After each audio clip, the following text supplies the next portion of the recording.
All right. Welcome back. Welcome back, What's up? everybody. What's up, everyone? How are you, Geoff? How was your weekend? Weekend. I mean, I don't really think we have weekends anymore. I mean, it's sort of like a lower frequency kind of vibration. Um, it was good. I had like a fun work day yesterday and kind of like had fun doing what I do, and it was a really great day. Um, yeah, it was good to like have fun doing it rather than think of it as work or something. When you're doing your days, do you not have fun? I do. Of course you I do. do. Um, Maybe I realized that it's like fun is inevitable. Like I've kind of like crashed into the wall of you won't really be saved by being good anymore.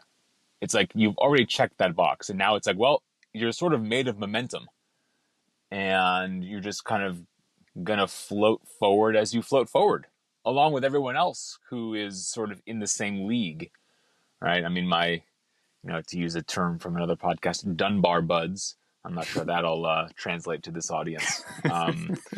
But, you know, the people who have become friends who are on the internet and cultural critics and thinking about money and power and, both the systems that are out there as well as like our own power as individuals and also as a collective when we can maybe get to something called solidarity. Um, yeah, it's just a wild time. I mean, like even like right up to this minute that we're recording this, like stock market craziness and Elon Musk is going on Clubhouse in less than an hour and like big arguments about free speech. Like it's very much like the revolution. It's like, well, this is it. We're in it.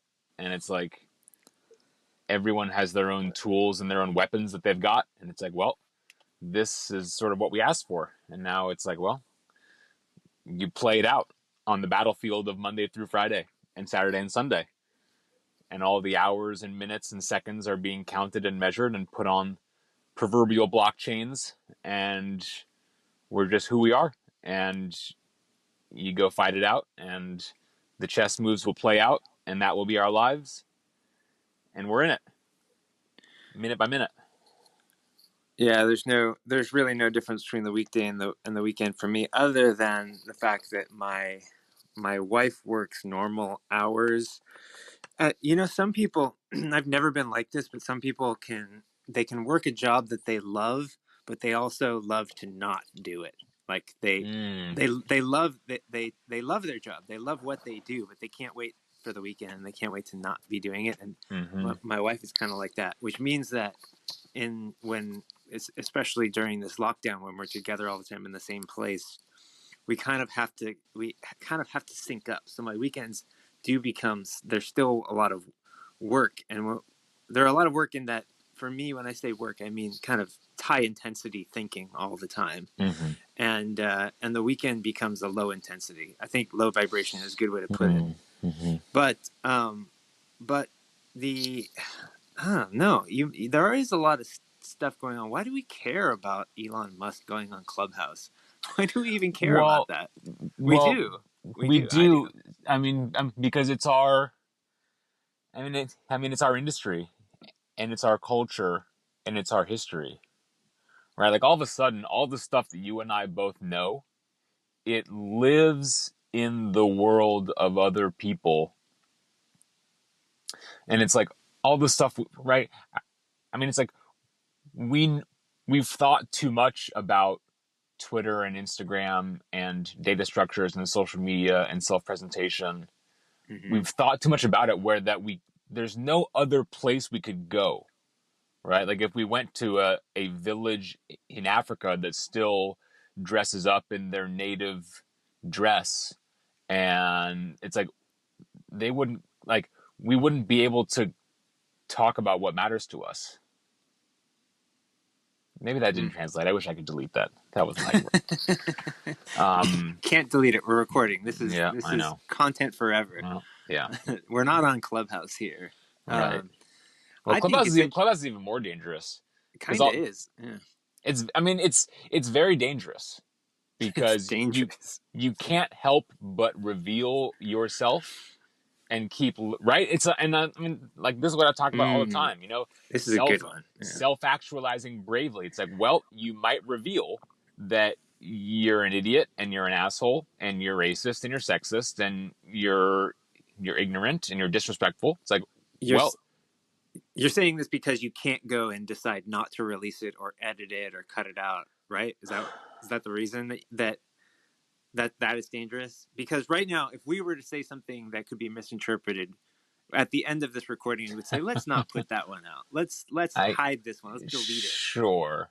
Though, of course, the ultimate fear is that no one would care to misinterpret us. That's the bigger fear. That's the, yeah, that's the bigger, yeah. The bigger fear is that no one would care The bigger fear that is we're that, terrible. exactly. Mm.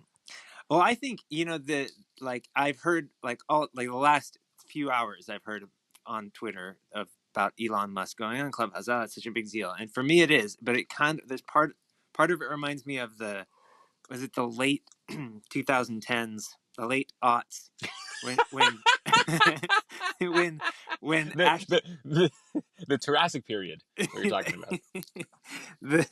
well, I'm thinking of when Ashton Kutcher was about to hit 1 million followers Huh. on Twitter, and how people were excited about it. And I was at a period in my life where could not care less who Ashton Kutcher was and how many followers he had on Twitter. Um, but that's what it's felt like today. Even though for someone as famous as Elon to use his voice, which is something that is so important to me. I mean, I've been telling people to use their voices for Mm-hmm. for so long. That's a Hmm. big deal. That's a big deal. It's like he is Hmm. now influencing people to do what he is doing. There's this. I was thinking today. You sent me that LinkedIn message, Mm-hmm. referencing this sort of. A lot of people have been talking about recorded content versus live content. Hmm. Now, I'm going to tell you about an experience that I have when I was performing live all the time. It was really easy to perform live and very difficult to record myself. I'm talking about playing music, because when I would record music, I knew that it was got to be something that was going to last forever, and I hated doing it. Hmm. I felt like as soon as the red light came on, I would forget how to play my instrument.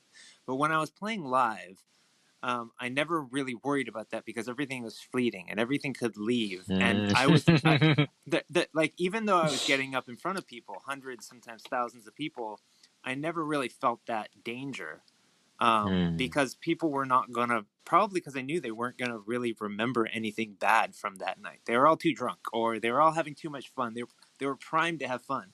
But on Clubhouse, I don't know if that's true. I don't know if people are primed to have fun and have good memories. They're not expecting to have good memories. Maybe they're expecting to hear Gosh. terrible Wow. things. I've been on this kick for the Wow. last half a year telling people that when they use their voice, they make more friends. And in the last week, I've been on Clubhouse, and I've heard a lot of disagreements. And I've heard a lot of people trying to talk over each other. And I'm thinking, maybe Hmm. my thesis is wrong. Maybe it's just Hmm. another way to communicate that we've been struggling to get back to. Maybe we've been struggling to get back Hmm. to it. For some reason, we've been using text for the first 20 years of actual communication that's been Hmm. standard among humans on the internet. Yeah. I don't know. Well, I mean, record. Hmm. I mean, the future could theoretically be. Well, I mean, the thing about reading, right? I mean, text. There's a really good. Um, I mean, text as a form. It's so much faster, right? Like, reading is faster than listening. That's a damn fact. And it's like, I can gather the. I was going to say, I can gather the shape of a conversation faster by seeing the transcript. That's not really Maybe true. What audio it does is, depends. see, I think audio is almost like dynamite, and it's almost like to listen to someone say something is like, it's like a blast zone, and it clears the ground for me to then maybe go and read the transcript. This goes back to an argument you and I had about is music, when I was helping you or we were collaborating on songwriting, and you were telling me some songs weren't written for the words to be read. They were written to be heard as songs. And I'm like, no, no, no, no, no. Like, I think any song that was written down, that you had to write it down, it can also be read. I agree with that now. Yeah, I see what you mean. I don't know. I mean, it's like, this gets into to money, I guess. It's like, I mean, everyone wants to get paid to just run their mouth. But I maybe guess not. so. Maybe I'm wrong about what people want. That's probably true. What, do you think it's harder to be a perfectionist live because you can't keep doing it over and over again? Okay. Yeah. I And don't know. I know what I wanted to say to you about the being in the studio versus on stage. The thing about being in the studio is it can always be better. That's why recording is hard, because it can always be Perfectionism. better. Yes. Yeah. On stage, it doesn't matter because the moment's going to be gone. Mm-hmm. And you sort of subscribe to the Miles Davis idea that there are no wrong notes in jazz. It's only a wrong note until you play the next note, because there's no note that's wrong necessarily. You can turn it into something else by playing a thing next Yeah. and make it right. Or you play it 3 times in a row and then it's right. Yeah. Yeah. Now that takes having that attitude I've talked about before of, I'll play it first and tell you what it is later. So essentially it's like, if I play it, it's right. And it's like, that's kind of that selfish arrogance and that vision that you have to have as an artist, I think, is no matter what I do, there are no mistakes. And so whatever I do will be the way it needed to be done. So there's no fear of that red light, because in fact, the red light is lucky to be there seeing you in your full bloom. I just recorded a podcast on Thursday, and afterwards, a friend of mine sent me a text message and saying that was a really great interview. And I thought, well, it's not even up yet. And I emailed I emailed the host, and he said, no, we do it live. So I was live, and I didn't even realize it. And I think it probably influenced the way I did the interview, because I wasn't thinking about, I mean, I didn't have that insecurity for one. And I don't know if I really do have an insecurity. It's like a very light insecurity. It's like a healthy insecurity, but it technically shouldn't be there anyway. Like if you are creating live content, if you're speaking live, do you do something different than if you were being recorded? Does it affect what you're going to say? Do you try to be smarter? I don't know. That's a good question. I mean, to me, and I actually went live on YouTube today just to like test the functionality. But Cool, it's like just by yourself. That's yeah, cool. yeah. Similar to going on Clubhouse. I mean, really, the power of it is it reminds you you're going to die. I think that's the power of going live. Is it really puts you Heavy way to put it. squarely in front of yourself, making you say, "This is what I'm doing with my time. I'm not doing anything else."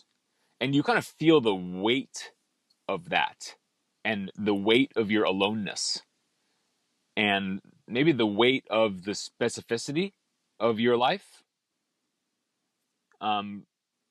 Which again then unites you with everyone else who's also online holding computers, watching themselves get older in this uncertain waiting period we're all in the world, waiting for the vaccine, waiting for what are we waiting for? I mean, what's going to happen?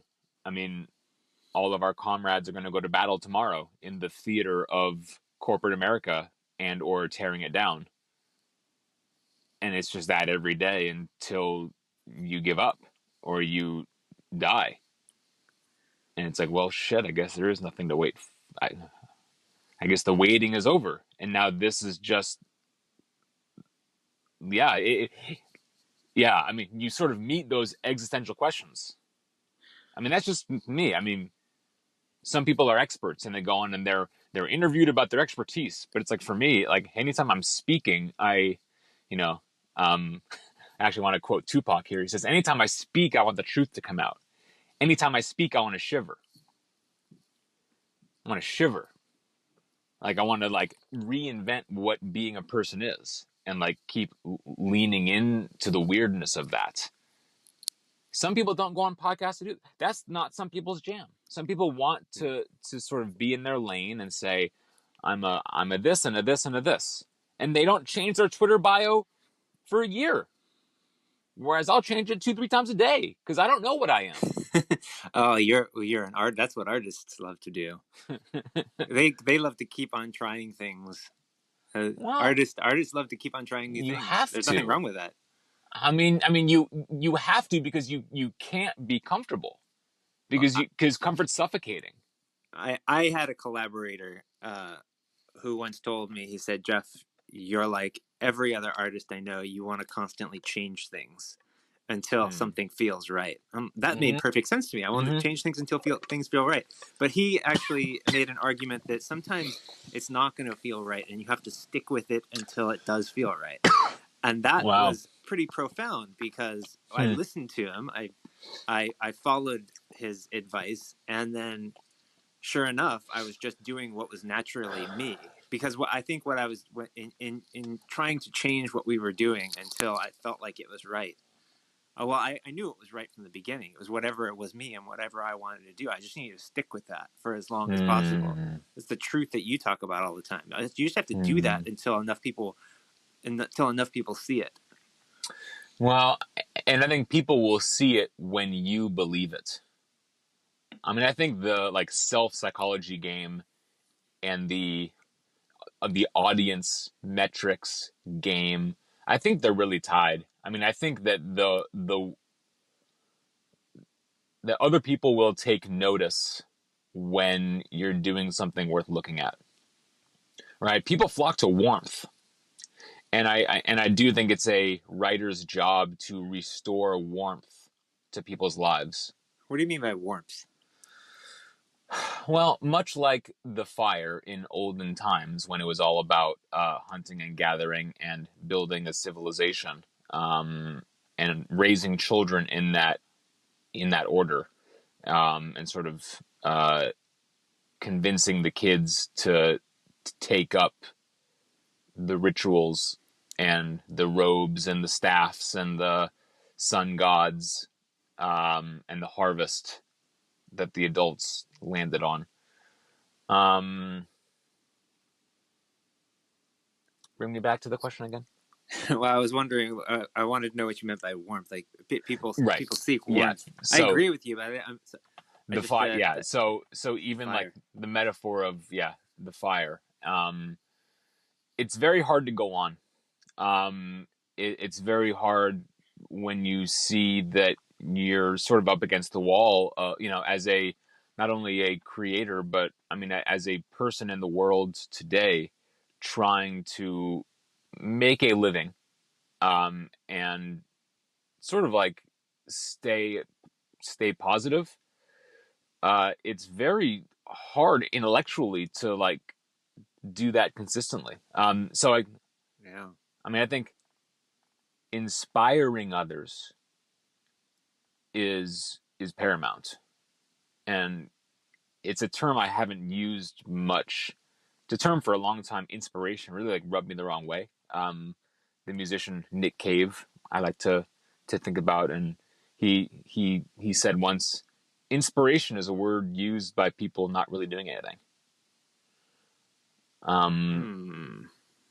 Hmm. so I don't know. Well, I've noticed, at least in the last year, uh, people seem to be attracted to what we call genuine, which I think is warmth. Mm, But when mm, someone like mm-hmm, Dogface can lip sync a Fleetwood Mac song and mm, everyone falls in love with it, and it becomes, mm, the 5 second video that everybody agrees is wonderful because it's one guy who has been doing these videos for for 6 months and nobody's been paying attention to him, and all of a sudden we realize that we love that. And I think that that's something that a lot of artists don't realize, that people are going to love what you do if you love it too. You just got to keep doing it for enough Yeah. people to see it. But we're often like stretching out. We're often saying I got to change something about what I'm doing so that it'll reach more people. And Yeah, that's no. that's one way that artists can do it. I think you reach many people by reaching yourself. I really think it's an internal game. Because a lot of people don't have the courage to do what artists do, which is to believe in themselves and to keep digging and to refuse to be silent and refuse to accept a deal that gives you stability and guarantees. Right? I tweeted once a few months ago. People are often paid a lot of money to not follow their fear. Right? You and I, if we wanted to, could both go get jobs, as it were. Now, I think we could do jobs. I don't know if we could get them. I'm sure the hiring process would weed us both out because it's clear we wouldn't want to do them. But if we had to do them, we could. But then we wouldn't be able to follow our fear. I mean, all I do as a writer, what I actually write on my screen with my fingers, with my keyboard, is I write to figure out what I think. And I have thoughts through my hands. Was And it? That reminds me of I think it was David Bowie who said, "People pay a lot of money to watch others believe in themselves." I'm not I, that. I don't know mm-hmm. exactly who said that. It could have been David Bowie. It sounds like something It like was that. I know, or in my research it's Kim Gordon who Kim said Gordon. that. Okay. Yeah. People pay money to watch people believe in themselves. Yeah. Um yeah. I mean, And that's that's people like just walking through fear. That's how you believe in yourself. You walk through fear. yeah, or you dance with it, or you talk to it, or you listen to it. You know, you sit with it and you let it speak. You know, let it be heard. This thing you've been carrying around since you were a baby, That's what. or Yeah. some particular traumatic event where it started. And it's like you have to talk to it and like kind of like figure out your origin story with that fear and like trace it back. I mean, that's what makes you a master of your own past. And it's like that's what makes you understand what you're really doing in the present moment. Yeah, well, that's why I was. That's why I was always afraid of the recording studios. Really, Because because it's a mirror that shows you what you haven't settled yet and haven't resolved. yeah, and But that's why it's you can. But like that's why you get good like screaming music. I mean, like the Mars Volta. I was mm-hmm, listening to them. It's like that doesn't come from peace and rest. That's like I'm a snake that's thrashing, and I'm mm-hmm. trying to get to peace. But you never get there. You just get worn out for the day. And if you're lucky, you put some good stuff on the record. And it's like, damn, I was trying to get out of hell on that one. So this concept of doing stuff live, making art live, making content live. I noticed that when you and I have a conversation, you have actually said this before, that live is what we're doing right now. Live doesn't mean anything other than what we're doing right now. More or less, those were your words. And like that's right. You and I go on a Clubhouse and we have a conversation, Mm. and there might not be anybody else in the room, and maybe somebody from Nigeria will pop in and say hello. At which point we're still just having a conversation, and it happens to be live. But the other day when we were in a room with 15 people in it, or nine people in it, Mm-hmm. and it was a different thing, because then there was very clearly an audience, and that's when I noticed that some people are no longer kind of present in the conversation. Now they're looking at the room. It's like it reminds me of meetings. Like you go to see a therapist to You go see a therapist to talk about your experiences and your problems. But to talk to a large group of people, which is what they do in Alcoholics Anonymous, is like Mm. kind of terrifying to talk to a bunch of strangers. Mm. And I mean, that's a different kind of fear than worrying about, that it's different than just sitting. It's different than sitting with yourself in the studio trying to make something happen. That's Mm. that performance anxiety gets to a lot of people. A lot of those people that I was talking that were in that room with us have had really great conversations with one-on-one, and many of them didn't want to say anything because they were afraid of being on stage. They Mm. got stage fright. Man, what a weird thing stage fright is. We all want to Mm. perform for others in one way or another, and Mm. yet when we're there and in the moment, it's a crisis. It's a crisis that you're in. It makes you do weird things. Because you're finally there at the thing you wanted, and then you're naked with your abilities or lack thereof, your abilities and shortcomings, and it's There's a like, fight or flight. Yeah, well, you have to show up because you can't really then step off stage because it's like, well, that would be the worst feeling because then you just know that you want to get back there. Yeah, and it's like this is the bravery and the vulnerability and the courage to suck and to accept that it's going to be humiliating. And actually, humiliation's not that bad. Humility is a good thing. A lot of people have a lot of great things to say about humility. Um, I I do it quite often.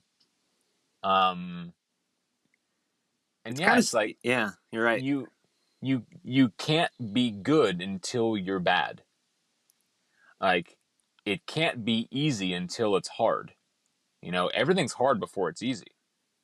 Yeah, I go Of through that course. exact thing when I have to talk to a large group of people. Sorry to interrupt, but exactly what you're saying. Like usually, if I have to give a talk or something, if there's a conference or there's a big group meeting or something, if I have to talk for 60 seconds, it's terrifying. But if I have to talk for 30 minutes, then it's great because it's the first 3 minutes that are usually the part that I hate. After that, I'm fine. After that is great. I don't know I what wonder that if is. it's well. I wonder if it's because it's so small. And again, there was that. I think the Brian Eno story I sent you about when Microsoft hired him to do that like 3.5 second clip for the uh, startup sound for Windows 98 or something. And it's like he was like struggling with this project to make like a 3.5 second sound. I know what that's like. And it's like, you It's know, what I do. I mean, it's like a little crystal, but it's like you slow it. It's like you zoom in and you look at the microseconds and you like see how big of a meadow it really is. How much space is in 3.5 seconds when you really zoom in on the microseconds and like see the canvas. Well, Then it's you, yeah, it's something like that. It's not just 3.5 seconds. That's if it's a sound that people are going to hear over and over again that represents a person or a brand or an entity or an experience, that's something that could last forever. Yeah, I well, know it that gets him. feeling. Yeah, I mean, it sure got implanted on my mind. It's going to be with me forever. Yeah, I, I was a young user of Microsoft Windows. yeah, I do a lot of like sonic branding like that for work, and it's kind of a trip. You think you're making something so simple, but Well, yeah. getting back to like having to having to deal with that Mm. stage fright situation, that fight or flight when you're in the moment, the live fight or flight, which is what fight or flight always is. It's always Mm-hmm. live. You don't have it for the past. You don't have it in the past. Um, it can't get good until it gets bad because I like to know what I'm working with. When I step into a room, Mm. I have to look around the room to see what dangerous things are in there before I can feel comfortable. Huh. Um, and if I'm talking to a group of people, and this is one of the things that makes Clubhouse really difficult, is because you Mm. can't see everyone's smiling faces. You can't see all their scowling faces.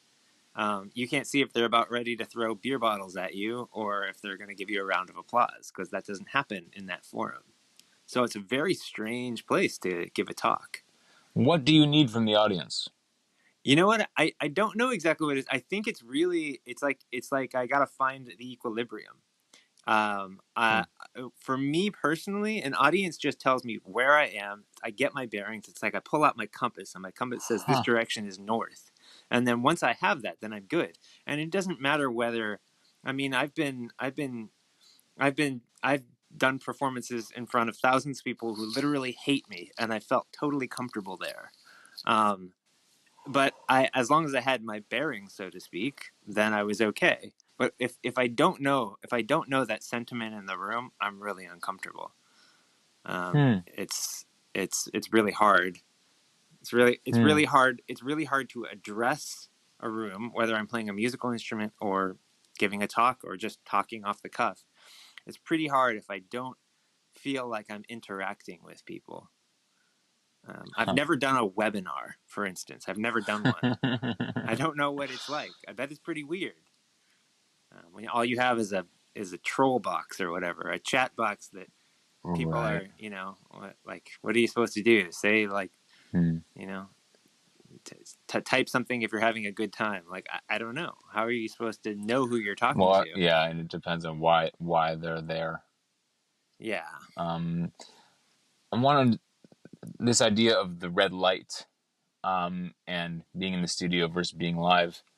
I mean, it makes me think, like, what the recording medium is, right? Yes, you want to get it perfect for the record, but like, you could still have performance anxiety and stage fright in the studio when no one's there, because what you're doing is you're going to be performing for them later. People will push play on your thing later and they'll really listen. it's not about, for me personally, I don't know what it's like for other musicians. It's not so much about getting it right for the record. Well, maybe it is that. I think that like I when I'm speaking, I don't want to. I want to be careful. I don't want to say anything that might be misinterpreted. And I think when I'm playing a musical instrument, I want to play whatever I think is supposed to actually represent what it's supposed to represent. I guess that is for the record. Represent. It's supposed to represent it. If I've played a song 100 times and I'm supposed to record it once for somebody to play a recording 100 times, then that Mm. recording needs to represent The the music. way the music the way I've played it 100 different times, 100 different ways. How are you supposed to play Mm. something that's supposed to, how could you possibly listen to a Grateful Dead record recorded in a studio and understand what the actual song sounds like without going to a bunch of their shows and seeing them play it 100 different Well, ways? this is a great. That's Grateful Dead is a great example, because I mean, the studio work and the live work is so different. Now, Yeah, what you're suggesting is that the live version played on a stage for an audience is the so-called true yeah, way.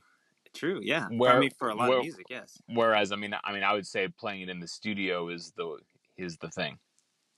And even if you're a DJ and you're playing a record that was produced on a computer that has no live instruments in it at all, it's supposed to it's supposed to be huge and live and with energy, and Well, it's yeah. that's the So, way it's meant to be. well, so then it's always about the playing as opposed to the thing being played, and that there is no pure form. It's all just material, and no one can say what the true pure thing is.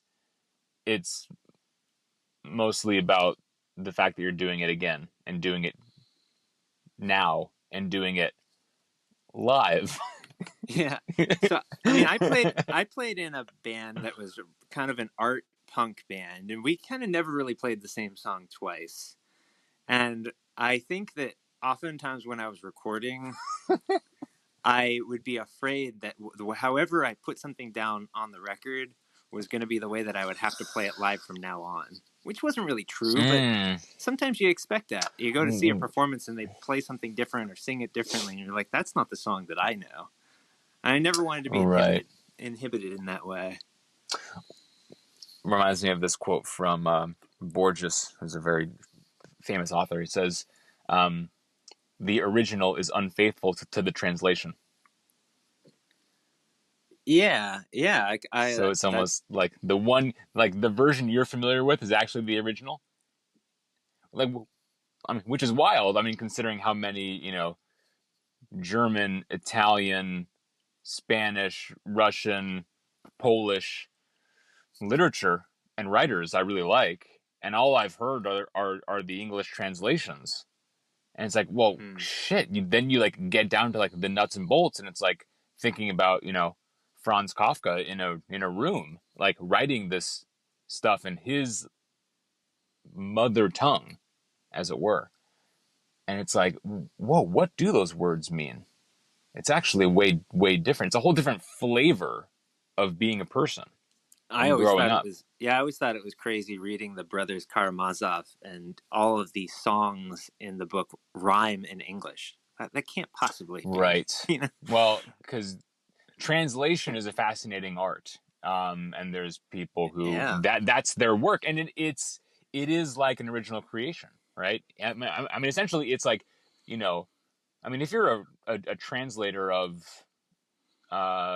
see, was that Chekhov or was it Dostoevsky, Dostoevsky? Those guys, Dostoevsky. yeah. I mean, essentially, it's like you're a writer, but you're borrowing his inner voice, and you're finding a way to write in English and be a writer in English, but you're sort of just like, yeah. I mean, I'll say borrowing Dostoevsky's inner voice, and it doesn't. I mean, to me, it's fine. We're all borrowing each other's inner voices. I mean, everyone who writes is a crowd of others. No one's really the only original thing is the translation. Certainly is an art. I mean, think about how much is misinterpreted because of a Oh man. translation of the Bible. I mean, like, Well, where do you even yeah. start there? Well, and I laughed a minute ago because you made me. My thought was clocks are fucked, and all I really mean by that is that they're just going to keep ticking, and the number the number Clocks can are just clocks are fucked. They're just going to keep ticking. the number can just keep going up, and eventually you live with clocks long enough, and it's like, well, nothing's gonna happen. Nothing's gonna happen. Like, it doesn't happen later, and it's just insane. It's just because then you really get to the present moment, and it's like, where have I been?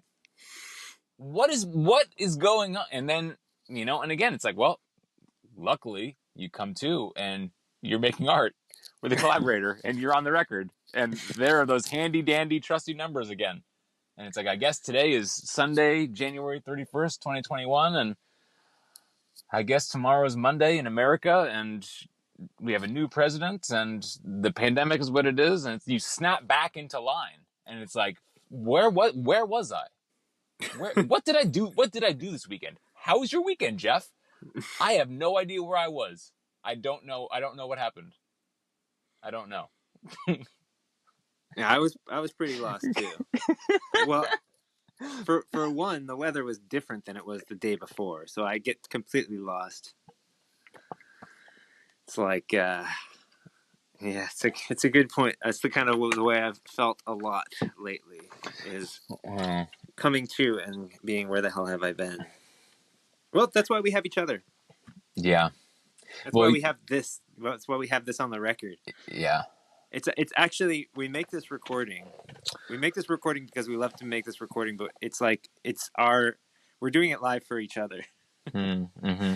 I mean, that's really what it is. I don't know, but I don't know what it's like for you, but I needed to be snapped back in this evening, because I mean, yeah, that's what I needed. And I don't know if anybody will hear this in the future. I don't know. I'm not Yeah. making it for thousands of people who want to listen to our podcast. Right. That's not what it's about. I don't. In other words, I don't know what kind of danger lurks in the room. It's the lights are off. Huh. Yeah. Virginia Woolf said, "The future is dark," which is the best thing the future could be. Yeah, imagine if you And could I, actually see it. Yeah. and I think she said dark, not in that, like, not in bad or scary, but it's unrevealed. Yeah, the lights aren't on yet. And I think maybe what growing up is you realize nothing else will save you. No elder, no government, no thing is going to happen to you that's going to be good. You need to go do the good thing. And it's like, well, the future will come because we'll be there.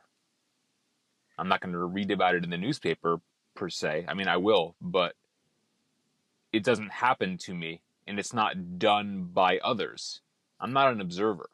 Like, I'm out there with the people making the news. And so those are my colleagues. It's a story of us. All of a sudden, the New York Times is not some distant thing. It's like, that's us. And I think that's, you said a very beautiful thing to me a minute ago. Thank you. And I feel the same way. Time, I mean, time is cultural, right? The clock will keep going. All that means is that the earth is not dead yet. The sun is still there. Time and the meaning of time, it's like we give time meaning, right? I mean, we all use Apple devices. We've been staring at the clock for a long time. Well, it's the fact that we don't get younger. That has some meaning to it. And I think that's probably where our sense of time comes from, is that knowing that we're going to die. Yeah. And it's not, and it may not be our own deaths, because I do think that these bodies are pretty resilient, and it's like, we could do enough yoga and stretching and low impact cardio. It's like, we could work harder on our health. I think that goes for everyone on the internet, or everyone playing music, or anyone over 30. You can always work harder on your health. You don't have to be over 30. You can start when you're younger. Right. Yeah. You should. And yeah. But essentially, I was just going to say that it's not our own death that we're afraid of. It's a death in life. And all of a sudden, when the people who I love, who I've followed and admired on Twitter and elsewhere, when they die, I'm going to have to deal with that. When the older people who have taught me so much of what I know, there's going to be a day where I wake up and someone says that they died. And I've had to watch many of those people go through the deaths of people that they've loved, like I love the ones I do. And I'm going to be modeling it for the others who listen to me. And yeah, I think this gets down to what we do with the microphone is we talk about what we're losing. That's what we do. Yeah. We're attendants to loss. Sometimes I feel like we put way too much weight on losing time. Building this app and building this recording app, it took from the moment we started. It actually wasn't really a thing. It took about 9 months to get to it to be a thing that we could use. And my partner at the time, who actually kind of wanted to, like, it was taking too long. Let's move on to something different. It had taken us 9 months, and he actually said to me, he said, Geoff, how many 9-month periods do we have left in our life? Damn. That's it. My partner said that to me. That's it. That's there. Wow.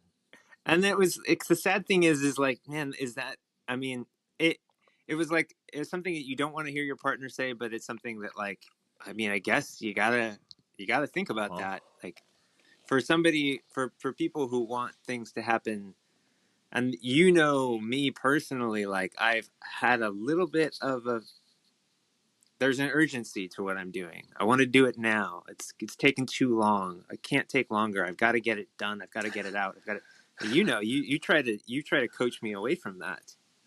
But I think that like, I don't even really look at how many 9-month periods I have left in my life, but I see that other people are doing that. And it makes me feel like that's the reason that I need to move faster. That's the reason that I need to that's the reason that I need to make use of this time. When, you know what? It was kind of like I look at my life right now and how much I actually enjoy it, that like I could probably do this forever. I could probably do it Yeah. forever. I mean, I don't make any money doing what I do right now, but whatever. I'm actually pretty happy. So, yeah. So if another, I don't know how many 9 month periods I have left in my life, but if they're like the last 9 months of that, it was pretty good. So, Nice. and they were nine of the, some of the worst months in the world for a lot of people. Yeah. So, Yeah. yeah. Yeah. I mean, that period of 9 months reminds me of the human gestation period. That's how long it takes for a baby to grow. And yeah, and just like how helpless a baby is at the beginning, you know, they're unlike other animals. A lot of other animals, they sort of come out, and They're sometimes within walking. sometimes Yeah. within minutes, or other times within a couple days, they're sort of like keeping up, and they can like start being taught things. Mm-hmm. Whereas human babies, fucking useless. Useless Just for a years. just a useless crying thing. Yeah. How did we ever survive I know. I don't know. tens of thousands of years, hundreds of thousands of years? Mothers, right? You and I aren't women, and Yeah, we don't know. I mean, their whole thing. Now, here's again where I can put my foot in my mouth, generalizing about women. Um, Nurturing. That's their perfectionism goes toward that and making it perfect for the baby. thank God. Yeah. Thank God. Do you believe in God? I believe in a higher power. So yeah, I guess so. God is I believe in something, and something is the divine word to use there. Mm-hmm. Yeah, it's one of those things that I wouldn't even say that I like to say that I came to believe in a higher power. Mm-hmm. Not that I believed that I've always believed, or it's for me it's like I believe that there's something that I cannot understand, that nobody can understand, and in a way it's of my own understanding, if that makes sense. Mm-hmm. So like, yeah, and I believe that everybody probably believes in a God of their own understanding, even if they don't call it a God. There's Mm-hmm. something that in your mind that is more powerful than human and more powerful than anything on this planet. And everybody has a different picture of what that is. Hmm. But I don't know. How about you? It's a good question. Do I believe in God? Or a higher power? Well, I mean, I respect the physics holding things together. I respect the Big Bang and the fact that there are aardvarks and armadillos and alpacas and Yeah. beavers and bison and cats and cockatiels Do you and do you believe that so you're talking about your relationship with nature? Do you believe that that existence of you know the gravity and the force holding the nucleus together and all of these things, hmm. do you believe that those can influence your life in ways that we haven't discovered in any sort of scientific sense? Oh, I mean, they are my life, right? I mean, the movement of heavenly bodies, and I mean, even right now, thinking about like the churning that's happening in the sun, and the sound that Saturn makes as it sweeps through space at such a speed. I mean, that's all happening in a microcosm in my heartbeat when I hear it. It's happening in the cells in my fingertips. That's what my voice is. I mean, it's that movement. Um, I mean, it makes the clock go for sure. Um, it drives what I say next. It drives what I do next. Right. The next thing I do is connected to everything else that's going on. Now I can say that, I mean, being a poet is you're in touch with all of life's activity, everything in the solar system. You're sort of like the negative of it and like the spokesman for it. It's like, I'm here reporting on behalf of Saturn and this aardvark colony and that raven that just flew by and the mailman and the mail truck and how it's now, you know, stopped and idling and the rubber band holding the letters together. It's like all of those things are all held together by the same force that impels me to speak. I feel the exact same way, and there's one aspect of all of that that makes it all one thing for me, or connects it all, and that is the action part. It's the seeking, because if you don't spend the time or effort to see that those things are happening around you and they're related to you, then you probably won't. So there's like I think of, when I think of believing in God, it's almost more of an action than anything. It's my effort to notice the good things and the bad things and all the things and how they relate. Because otherwise, I'd probably be driven crazy by trying to figure out the practical reasons why anything good happened to me in my life. So I just say all those things happen for some reason I cannot understand. Something made them happen, and I believe in something. Well, yeah, I mean, I've heard many God believing people say, you were worthy of it from the start. You know, the crown has been bought and paid for, and you get to wear it, and all you have to do is just be worthy of it, and like you already are, but like you just have to keep staying worthy of it, which yeah happens through movement, through action.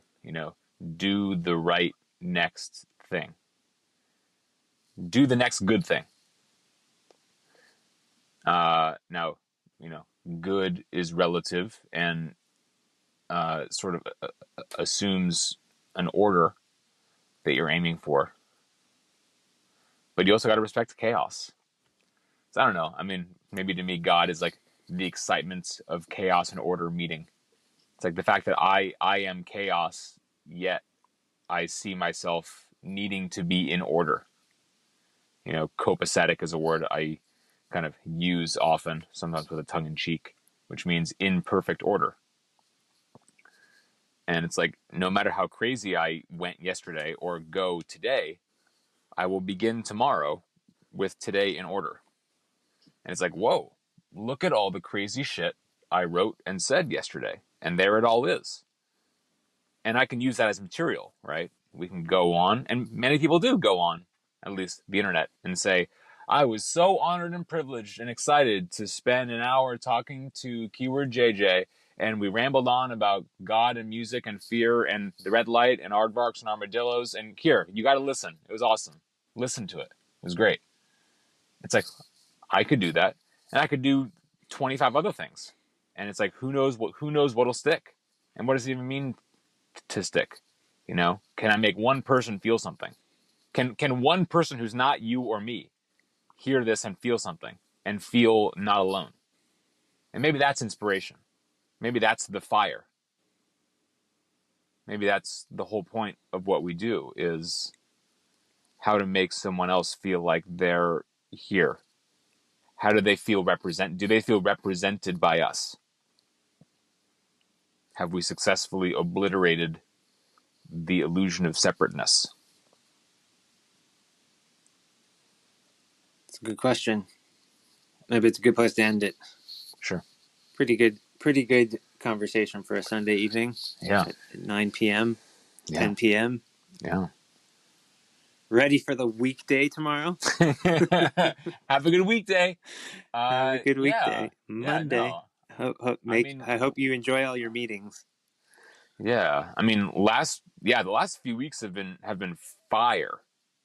I have not taken my foot off the gas pedal, and now I feel like I'm like kind of like burned out, but also like, well, you just got to go. There's nowhere to go when you're burned out. Like, I don't know. I can't take an hour off. I don't know what that would look like. Hmm. You just keep Yeah. giving it to the game and changing what you think time is. I mean, that's all you can do is, and that's all anyone does is transform the story you tell yourself about the ticking clock and what. Yeah, God, the clock is such a fake thing. What the Now, hell, man? I try to live my life less based on distractions. I think for a long time, especially in my early 30s, I felt like my Hmm. life was run by distractions. Not in a Huh. bad way. It was just like that was, in fact, it was kind of beautiful. It was we were great. we were gonna end the episode, and then you got talking about distractions, and now we're off. Right. I got distracted. Well, I wanted to say that that's one thing that I try to do now, and I'm going to continue to try to do it. As that is not be as driven by distractions. I can't be. Oh, Otherwise, this yeah. I don't think I believe in distractions. Just like I don't believe in interruptions. I mean, the interruptions are the content. I mean, the interruptions are the work. Oh man, if I start to believe that, But it's like, uh, sorry, I I didn't mean to open up a can of worms no, at the end of no, the episode. no. It's great. Well, I mean, like just like the weekend doesn't make sense anymore because the problems persist. Yeah, I just feel like with my work, there's a point where the reason that I even use the word work, there's a point Yeah, where that there's a word is whack. there's a point. Work to me is when I have to do stuff that I don't want to do. That's basically what it means. I mean, Oh, that's I not the don't do that. definition of it. Well, that's just what I often say, that I when I say I have to work or I am working, that usually I'm means working. that means I have to do something consistently in a way that I may not want to do it. It gets back to what we were saying about artists wanting to change things. Mm, I might not want to have to go onto Twitter and make another Twitter post. I might not want to feel like doing that. I might not feel like doing another test of this app. I might not feel like preparing another class. Just because I don't feel like it doesn't mean that I don't do it. Then it just becomes yeah, more work. It becomes more effort that I have to put into it. And that's one of the things that I have to do, that I'm learning to do better, is put the work in. Like actually do it. Stuff that I don't want to do. huh, Yeah. wow. I really would love to just have a life where I could just follow my distractions and not be responsible for anything. That would be great. Well, responsible. Yeah. What Well, does that mean? and responsible for what? I mean, people ask me if I have, and I'll quote the author Don DeLillo. Someone interviewing him asked, do you have an audience? And he says, I don't have so much an audience. I have a set of standards, and I like that a lot. It's like I have an ethos that I'm responsible for because I also know that people are listening to me. You know, Hmm. only a small, I mean, not a large audience, but the people, the 25 or so people that I like have a really close daily one-to-one year over year relationship with, that I'm like ride or die for. And we're self-actualizing together, and I'm listening to them as they're listening to me. Um, that's I forgot what I was going to say. But then I'll quote Whitman. He says, "We were together. I forget the rest," and that sort of returns you to like that base of time and of nature. Is like I'm with my people. Yeah. I don't need to take a picture of it and show someone else. There's no one else to show. That's maybe where artists get, is Hmm. there's no one to prove it to. There's no judge. It's like the Grammys are bunk. It's like there's no, yeah, there's no brass ring to go kiss because no one cares because everyone's playing their own game. Maybe that's true. and It does seem like people make up games to play. They agree to play these games. I don't know, but as we're long not playing a game. We're not. Or we are. We're well, playing our own game. we are. But yeah, the question is like, who is it against? And maybe yeah. I mean, there is this deep hunger for difficulty and like for an opponent. I think we love an opponent. Um, Well, my yeah, I mean opponent is always myself. Is my every day opponent. I mean all I do is go online looking for the next hit of a fight, something to disagree about. Ah, yeah. No, mine are always internal. I am my own opponent almost all the time. Well, you can feel free to text me and treat me like your inner opponent, and I can play that role because if Okay. because I'm sure my inner opponent corresponds with yours. I mean, it's the same thing. You and I are both in this war with the self. Yeah. Yeah. My God. Hey, your God is my God. My How about that? God. Your God. I Our gotta say your God, God. God. Yahweh. Yeah. All right, everybody. Have a good night. Thank you for joining us for this Or crazy, a good crazy, wacky morning. talk. A good morning. And a good weekend. And a good Whatever. weekday. Whatever you have going on, make your time good. Whatever Your time you're about to go spend, I yes, hope it's good time. yes, and Have a whatever good your time. clock says, it's wrong.